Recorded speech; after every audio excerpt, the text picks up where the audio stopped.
வணக்கம். தலைப்புச் செய்திகள் வாசிப்பது வெங்கட்.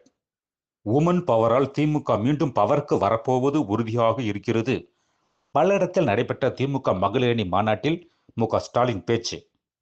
தஞ்சையில் நடைபெற்ற சம்பா நெல் கொள்முதல் தொடர்பான ஆலோசனை கூட்டத்தில் 10 அமைச்சர்கள் பங்கேற்பு.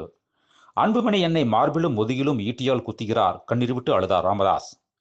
என்னையும் உங்களையும் கடன்காரர்களாக ஆக்கியதுதான் திமுகவின் சாதனை. திருப்பூர் தொகுதி தைலூரில் எடப்பாடி பழனிசாமி பேச்சு. அரசு ஊழியர்கள், ஆசிரியர்கள் என பல்வேறு தரப்பினரும் திமுக ஆட்சி கொடுத்த வாக்குறுதியை நிறைவேற்றாமல் இருப்பதால் அதிருப்தியில் உள்ளனர். டிடிவி தினகரன் பேட்டி.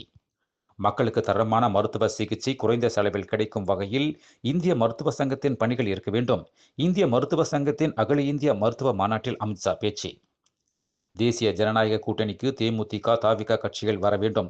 பொன் ராதாகிருஷ்ணன், தமிழிசை சவுந்தரராஜன் அழைப்பு. கர்நாடக மாநிலம் கார்வார் துறைமுகத்தில் இருந்து நீர்மூழ்கி கப்பலில் பயணம் செய்து குடியரசுத் தலைவர் திரௌபதி முர்மு சாதனை படைத்துள்ளார். நலிவடைந்த, ஒடுக்கப்பட்ட மற்றும் உழைப்பாளி ஒவ்வொருடனும் உறுதி குறையாமல் துணை நிற்கிறோம். காங்கிரஸ் கட்சியின் 140வது நிறுவன நாளில் ராகுல் காந்தி பேச்சு. இலங்கை கடற்படையினால் ராமேஸ்வரம் மீனவர்கள் 3 பேர் கைது. சேலத்தில் ராமதாஸ் தலைமையில் நடந்தது பொதுக்குழுவே அல்ல, அது கேலிக்கூத்து. அன்புமணி தரப்பு வழக்கறிஞர் பாலு விமர்சனம்.